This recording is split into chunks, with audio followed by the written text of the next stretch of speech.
Hello hi नमस्ते। भगवान का कृपारू भले थांतु समस्ते। जय जगन्नाथ। मो मधुस्मिता। मु बहुत जगह शुणुची आ बहुत जगह देखुची जे मैरिज पर्सन माने घर संसार छाड़ी कुआडे चली जाउछंती।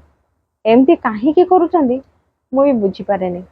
आगुर तो कहते कि स्त्री लोक माने काले भल लागंतेनी स्वामी मानकु, स्वामी माने बाहर भल पाते, किंतु एबे तो पूरा उल्टा चलीछि। तो ये कथा कहीं कहूँ तो भिड लास्ट पर्यंत निश्चिंत भाव देखिए। भल लगे गोटे लाइक करेंगे, सांग मान को निश्चिंत भाव सेयार करेंगे। कथा मोर कहानी आपणकर। तो चलते आज वीडियो स्टार्ट करवा।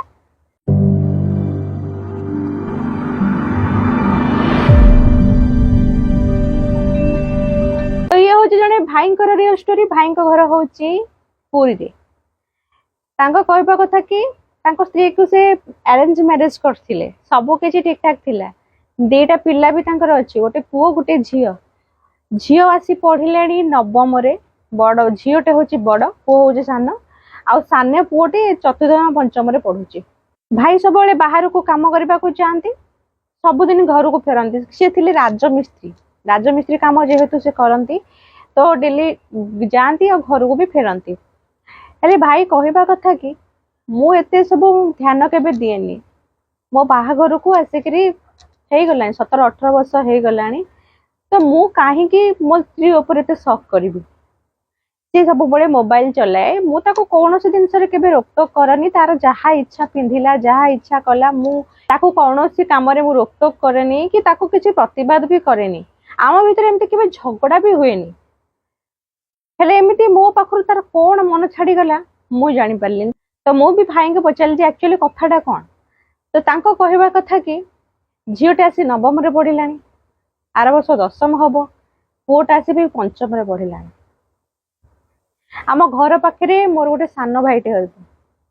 मुझे बड़े घरे रुहेनी, तो ताको मु कहे जे जदि किसी दरकार पड़े तो घर को आसबू, जदि भाउजर किसी दरकार पड़े भल मंद टिके घर आनिके देदेबू। कारण मु सब रुहेनी, भल मंद सब मु आनिके दे पारेनी। तो ताकू सी जेहेतु किसी करेनी, घरे थाए, ताको कहले सी देथि।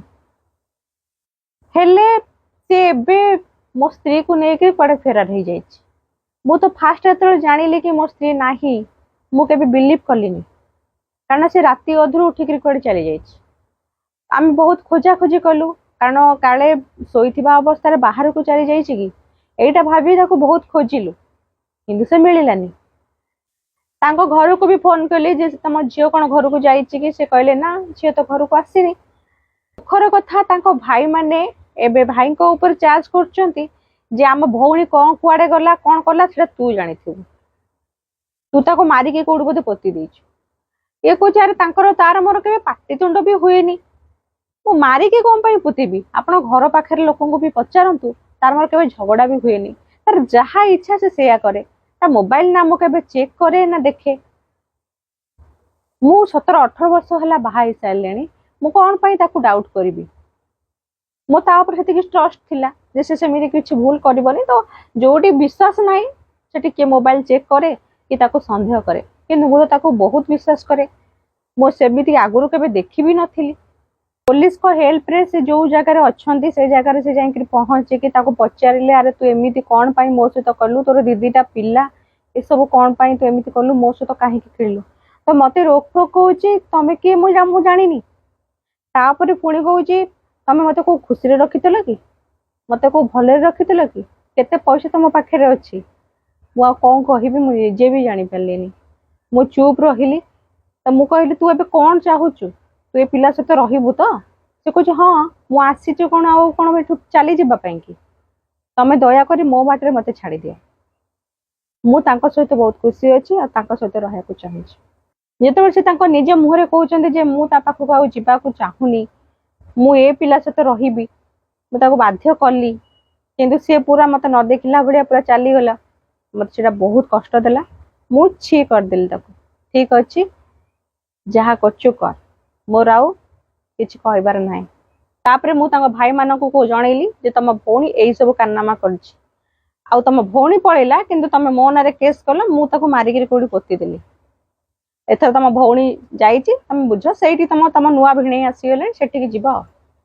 रिसेंट तांको स्त्री तांको फोन करचंती आ तमे मते नै जाओ मोर पिला मानको कथा बहुत मने पडुची मोर भूल हे जाईची मते किछि भलो लागुनी मो पिला मानको कथा बहुत मने पडुची मते तमे नै जाओ किंतु मु आउ ताको आनिबा को चाहनी तो भाईंकर कहबा कथा मु ताको आनिले ठीक हबो ना भूल हबो तो मो भाई के गोटे कथा कहबी मु तो कहबी सेमिति स्त्री लोक को आनिबा भी उचित न गोटे माँ हेकरी से ताको पिला को छाड़ी के प्रथमे चली गले एबे कहउछन मने पडुची बोली जीवा पूर्वरु कोन पिला मानको मुह तांको देखा गलानी जदि भी तमर कोनोसी प्रॉब्लम थिला तम स्वामी पाखरे तम स्वामी को जणै थांतो जदि से फुलफिल न करथन तम बाप घर को जणै थांतो किछि पाट थिला किंतु लास्ट को तम स्वामी को केवल दोष दे दोछ जे तम पाखरे मो खुशी नथिले तम मो रिक्वायरमेंट जहा अछि तमे फुलफिल करि पाइलन मु सेति पई पड़े ता माने कोन आमे खाली कोन बाहा हेचे जे आम स्वामी माने हमर किछि पूर्ण करि पाइलानी आमे चली जिबा पड़े एटा हां जेतेबेले आमे जानो कि आम स्वामी बहुत खराब रास्ता को चली जाउचंती आमे तो सुधरिया पई चाहू तापर भी से सुधरंती बहुत झील मान सहित अफेयर रखती से गोटे मनीष को बहुत कष्ट हुए आ गोटे स्त्री साइड हो जाए ए क्षेत्र तो तुम सेमती किसी भी नहीं तुम स्वामी तो बहुत भल ना तुमको से केबे शक करती ना तुम कथा के माने खराब रे भावती कि ना से कौड़े आउ कौड़े गपुव कौन कर सेमती भी किसी नाला एमती पिला को पाई सारा पर भी ये सब भूल करुच जो झीर बाहाघर बयस हो गलानी तुम माँ मैंने एमती कम करुच ए समाज को आमे कौन उदाहरण दौचे मु शुणी जे प्रेम केतबले भी हो पारे ता माने कौन यही बयस रे दीदीटा पिला थाई घर छाड़ी पड़ेबा से पिला जो झीटे अच्छी से बाहा ही पारिबो तो ता कथा थरे भाबिबार नथिला एमिति कौन तुम स्वामी पाखरे नाही 17-18 वर्ष तुम रहीच तांको सहित एबे तुम स्वामी एबे तुम पिता लगिला अन्य पुओटे तुमको भल लगिला तापर एबे जदि भी जाइथिलो एबे पुणी कहीं कौच मत नहीं जाओ पिला मानकर मुह माने मने पड़ुची कला बेले पिला मानकर कथा मने पड़ु नथिला एमती निर्लज स्त्री लोक माने काहे कि जे जन्म नियंती मते बहुत आश्चर्य लागे एमती किछि स्त्री लोक मानक पाई ना सबु स्त्री मानक एबे खराब कहा जाउची सबु स्त्री मानक समस्त कोन सेम दिन से करूचंती काहे कि से आपण मानक पाई से माने दोषी हेबे कोन पाई से माने सुनिबे जे खराब बोली काहे कि समस्त सुनिबे जे सबु नारी बानेटी खराब बोली एमिति स्टोरी देखी देखी शुणी शुणी ना माने बहुत रिजिड लगिलानी तो दया करी ये सब जिन चेंज करंतु जे तुम लाइफ रे किछि प्रॉब्लम अछि ठीक वे रे जानतु किंतु पिला मानक जीवन को बर्बाद करिकरी नुहे आमे गोटे माँ हो सारे माने हमर बहुत दायित्व आमर आउ किछि खुशी न थाए पिला मानक परे आमर आउ किछि खुशी न थाए जन्म हेले ना आमे आम खुशी को मारिकरी आम पिला मानक खुशी को देखू आम स्वप्न को मारिकी पिला मानक स्वप्न को पूर्ण करू किंतु ये तो केवल निज सुखे माति मु तो भाई की कहबी टोटाली आनिबा दरकार नहीं एबे तांकर पिलांकर कथा मने पडुनी बरम सेठी किछि प्रॉब्लम हेइथिबो सेति भाई से कहउचंती जे मते नै जा जो पुओ ताकू नैची से काल सकाल ताकू कहबनी दीदीटा पिला को छाड़ देलु तो स्वामी को छाड़ देलु एते भलो स्वामी के तू छाड़ देलु तू मो पाखरे कोन रहिबो निज कर्म सबले निज को भोगिबा को पड़े एडा मु कहूनी आम भूल कर्म पाई आमे निश्चित भाव के भोगिबा को पड़िबो एटा तो मो मतामत जे भाई आपण आनिबा बिल्कुल भी उचित नुहे मो मतरे तो आपण मानकर मतामत कौन निश्चित भाव जनातु तो सब गोटे कथा कही आपण मानकर मतामत काहाकू आगो को बढ़िया पाई बहुत प्रेरणा जगाए बहुत सारा शक्ति जगाए रही पुणी आसबि आसंता काली नुआ वीडियो सहित मो मधुस्मिता जय जगन्नाथ।